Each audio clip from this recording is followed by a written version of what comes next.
আসসালামু আলাইকুম প্রিয় শিক্ষার্থীরা, পলিটেকনিক বিদ্যাপীঠের পক্ষ থেকে তোমাদের জানাই অনেক অনেক শুভেচ্ছা ও অভিনন্দন। আজকে আমরা জিওটেকনিক্যাল ইঞ্জিনিয়ারিং এর স্টকের সূত্র এর যে প্রমাণটা আছে সেই প্রমাণটা আমরা দেখব। এই স্টকের প্রমাণটা তোমাদের রচনামূলক প্রশ্নে প্রায় প্রতিবারেই আসে। তো চলো আমরা দেখি স্টকের সূত্র কিভাবে প্রমাণ করা যায়। তার আগে একটু কথা বলে নেই যে স্টকের সূত্রটা আসলে স্টকের সূত্র দ্বারা কি করা হয় এটা জানা দরকার। স্টকের সূত্র দ্বারা আমরা যেটা করি সেটা হলো যে মাটির যে কণাগুলার এগুলার যে আকার আছে, বিশেষ করে যে কণাগুলার আকার একদম মিহি ছোট কাদার যে আকার, এগুলো আসলে সিভ অ্যানালাইসিস করে বা চালনী বিশ্লেষণ করে আমরা বের করতে পারি না। তখন এই স্টক নামে একজন বিজ্ঞানী তিনি এই সূত্রটা আবিষ্কার করছে, যে যার মাধ্যমে আমরা সূক্ষ্ম যে কণাগুলান, মাটির যে সূক্ষ্ম দানা কণাগুলান যেগুলো থিতিয়ে পড়তে 2 দিন 3 দিন 4 দিন লাগে, সেই কণাগুলান আমরা আকার যে ওর ডায়া কত মিলিমিটার সেটা আমরা এই সূত্রের সাহায্যে বের করতে পারি। তো এর মধ্যে আরেকটা কথা হলো সেটা যে স্টক যে সূত্র আবিষ্কার করছে তিনি তার তিনটা সূত্রের মধ্যে অ্যাজাম্পশন বা সীমাবদ্ধতা রেখেছেন।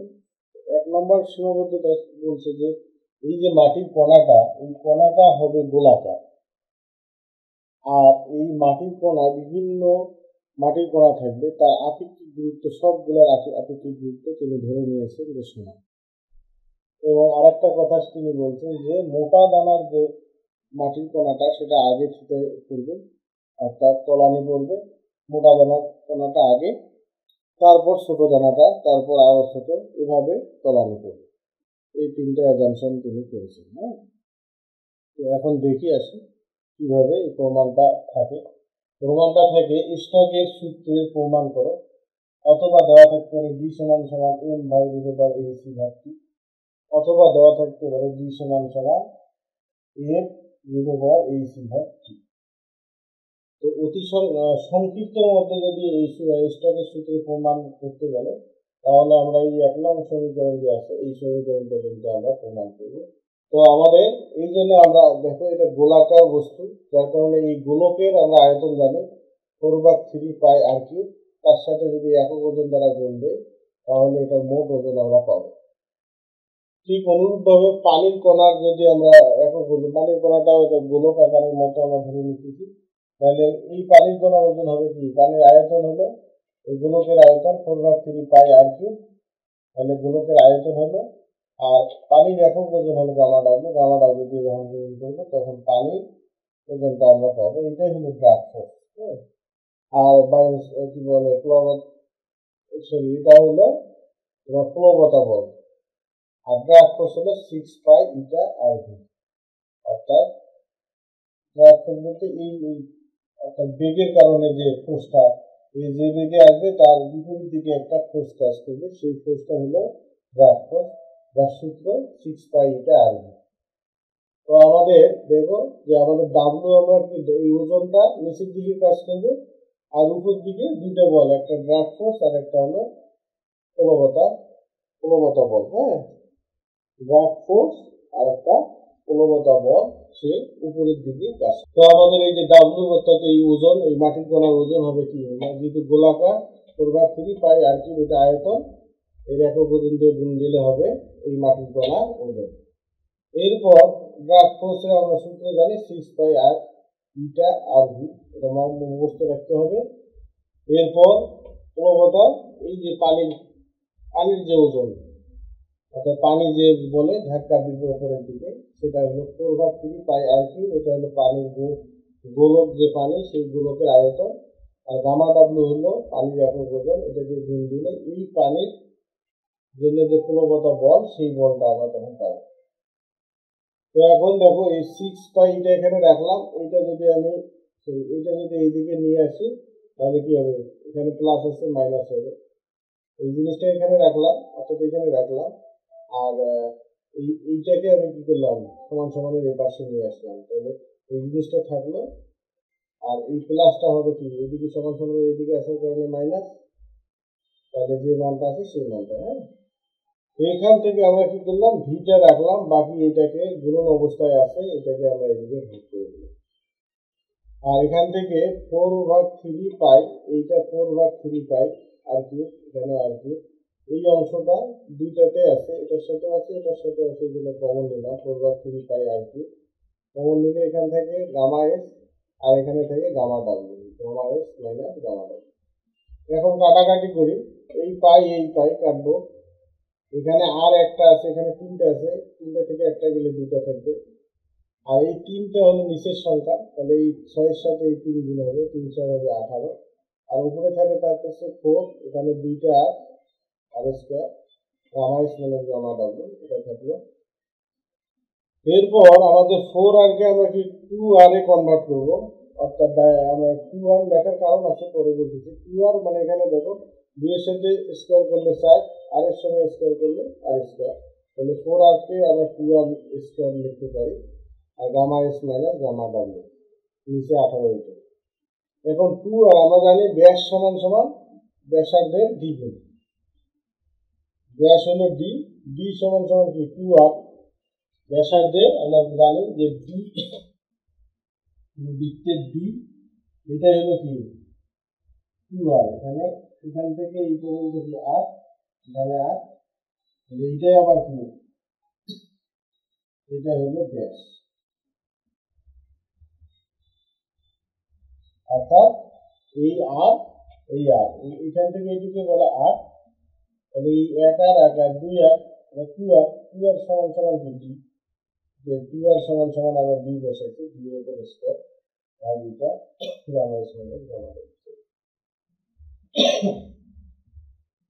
এখন বলছে যখন 2 মিলিমিটার ব্যাসের কণা সমূহ, এই ব্যাস মাটির কণাটা 2 মিলিমিটার ব্যাসের এবং সে টি মিনিটে, অর্থাৎ এখান থেকে টি মিনিটে সেন্টিমিটার সেন্টিমিটার যদি পতিত হয় বা নিচে চলে যায়, তখন আমরা বেগ সমান সমান জানি দূরত্ব ভাগ সময়, দূরত্ব আমাদের এইসি আর সময় আমাদের টি, যেহেতু এখানে বলছে যে এটা টি মিনিটে আর এইসি সেন্টিমিটার, তার মানে centimetre per minute, centimetre per মিনিটকে আমরা যদি মিটার পার সেকেন্ড করতে যাই, সেন্টিমিটারকে আমরা 100 দ্বারা ভাগ দিলে মিটার হয়ে যাবে, এই জন্য এই এইসিকে 100 দ্বারা ভাগ দিচ্ছি, তাহলে সেন্টিমিটার হচ্ছে মিটার।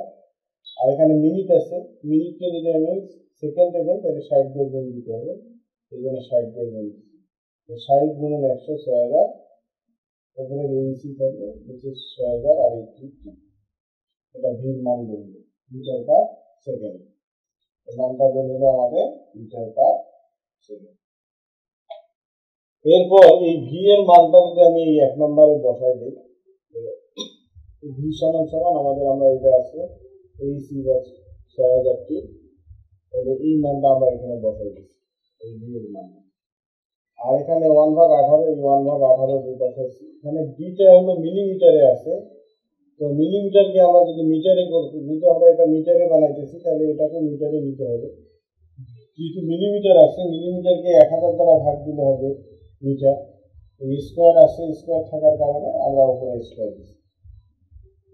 এখন দেখো এই অংশটা পুরোটা হলো উপরের অংশ, এটা আমরা ডি স্কোয়ার ভাগ 1000 স্কোয়ার ইন্টু, এখান থেকে গামা ডাব্লিউ আছে, এখানে আর একটা জিনিস দেখো, এখানে গামা এস ছিল, এখানে জি গামা ডাব্লিউ আমরা লিখছি, এটা অর্থ হলো আমরা জানি আপেক্ষিক গুরুত্ব সমান কোনো বস্তুর ওজন সম আয়তন পানির ওজন, এটাকে বলা হয় আপেক্ষিক গুরুত্ব। তো এই হিসাবে, এই সূত্র হিসাবে আমরা যদি গামা এস এখানে রাখি, এটার সাথে এটা কি হবে আর আর গুণ হবে, তাহলে গামা এস সমান জি গামা ডাব্লিউ। তো ওই অনুযায়ী আমরা জি গামা ডাব্লিউ লিখছি, গামা এস এর পরিবর্তে এখানে যে গামা এস ছিল এই গামা এস এর পরিবর্তে লিখছি জি গামা ডাব্লিউ, আর এই পাশে যে মাইনাস গামা ডাব্লিউ এটা লিখছি।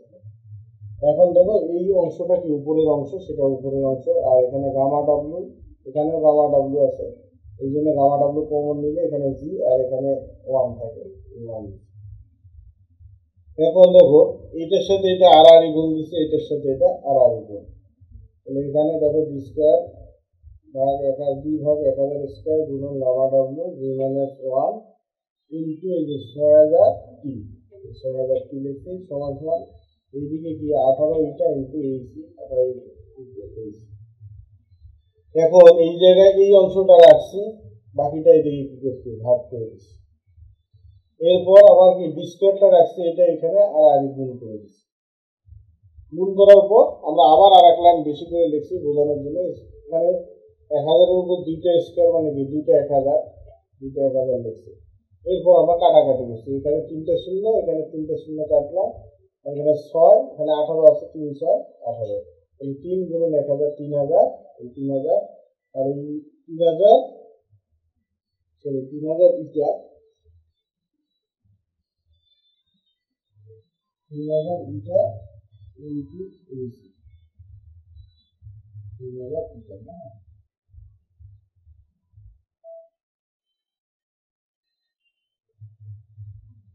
আচ্ছা ধরো 3000 ইটা ইন্টু এইচি, নিচে গামা ডাব্লু জি মাইনাস 1 আর 80। এখন এখানে স্কোয়ারটা কাটে যায় কি হচ্ছে রুট হচ্ছে। এখন এইটা অংশ দুইটা অংশে আমরা ভাগ করছি, পুরোটার উপরে রুট আছে, তার মানে কি আমরা এই সি ভাগটি এটা আলাদা রাখতে পারি, যেহেতু প্রমাণের সাথে এটাকে আলাদা রুট করছি, আর এই বাকি অংশটা এটাকে আলাদা রুট করছি। আবার এই অংশটাকে নাম কি এই অংশটা এখানে আমি লিখে দিচ্ছি 3000 ইটা ভাগ গামা ডাব্লিউ মানে জি মাইনাস 1। এই অংশ সম্পূর্ণ অংশটাকে বলা হয় এফ অথবা এম বলে, এটাকে এফও বলে আবার এমও বলে, এম বলে অথবা এম বলে। তাহলে আমার সূত্রে যদি আবার প্রমাণে এম চাই, তাহলে আমরা এটাকে এটা সমান সমান এম সমান সমান এটা লিখবো, আর প্রমাণে যদি এফ চাই তাহলে এফ সমান সমান এই জিনিসটা লিখে এইখানে এই মানটা বসাই দিব, তাহলে আমাদের প্রমাণ হয়ে যাবে। তো আশা করি এই স্টকের সূত্র প্রমাণটা তোমরা বুঝছো। তো তোমাদের সকলের শুভকামনা করে আজকের মতো বিদায় নিচ্ছি। আসসালামু আলাইকুম।